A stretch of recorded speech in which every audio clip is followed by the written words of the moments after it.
Does Magna Carta require an article? I have seen the Magna Carta referred to both with and without an article, a distinction that doesn't seem to have any relation to nationality, i.e. I've seen British sources and American sources both use and omit the article. Stop revering Magna Carta, the New York Times.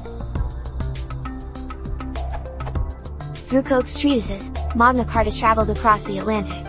William Penn published an edition in 1687, and in the 17th century several colonies enacted Magna Carta as part of their law. With the Stamp Act of 1765, the imagery of a tyrannical government impinging on ancient rights proved useful to both John Adams and Benjamin Franklin, who invoked different provisions of Magna Carta in calling for repeal. The Founding Fathers thought they were drawing on the document in drafting the Constitution, for example, in the clause due process of law, though that phrase was added to Magna Carta in English law only in the 14th century. The Magna Carta enshrined our liberties, now we must fight for them again. The Guardian. It's because of the Magna Carta that, in 2003, 3 million of us were able to come together to protest against the Iraq War. It's the Magna Carta that means we can legally fight cases where a severely disabled person is confined to a single room because their local council has failed to provide suitable housing. And, ironically, it's the Magna Carta that has ultimately allowed us to vote in a government that seems hell-bent on destroying it. Is one usage preferred or more acceptable? Does the Latin nature of the phrase Magna Carta remove the normal need to attach an article?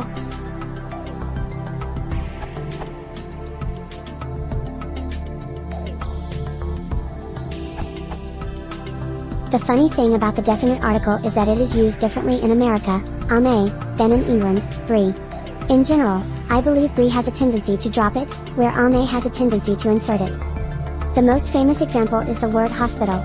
In the US, a person goes to the hospital, while in the UK one goes to hospital. I'm gathering that Magna Carta is also in this boat. To my American eyes, using it without the just looks wrong. I'd be tempted to think either the writer is referring to some other great charter, that's what the Latin translates to, or that they are being disrespectful. So basically, I think you'll have to figure out which group is your primary audience, and accept that you are going to tick off the other. Smile.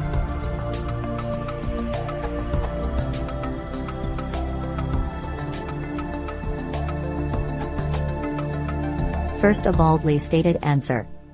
In AmE, it is the Magna Carta, spoken or written, but headlines may drop the article as they usually do. Now commentary. I wondered what the ballyhoo here was about, the Magna Carta, until I heard on the news today about its 800th anniversary.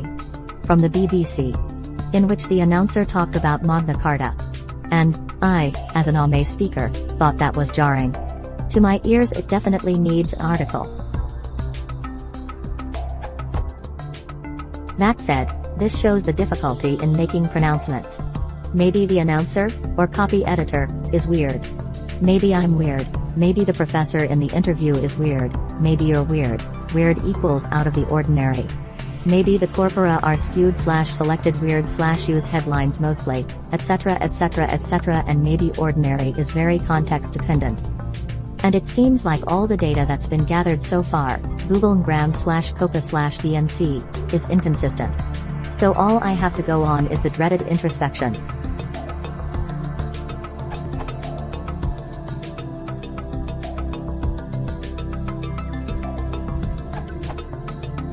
Since Magna Carta is a Latin name and Latin would not need the use of an article, then it is technically improper to use the definite article with it.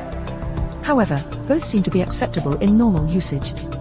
Source: this URL. May need a subscription, so here is the relevant text pasted in. USU. Without article.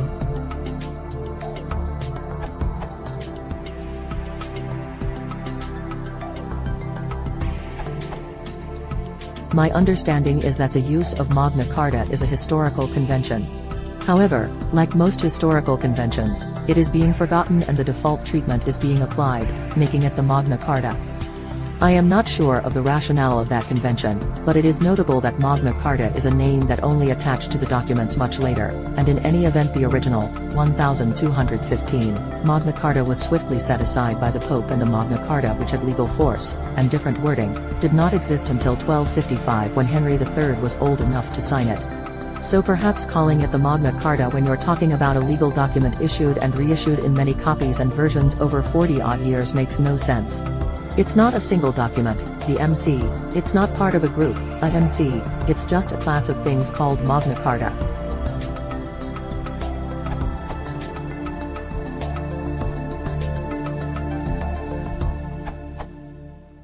The OED says of Magna Carta, usually without article. It has two definitions. It can refer to the Charter of English Personal and Political Liberty, and in this sense, none of the OED's 9 citations have the definite article, though one of them has the determiner his, or it can refer to any similar document, and in this sense, some of them do have the article.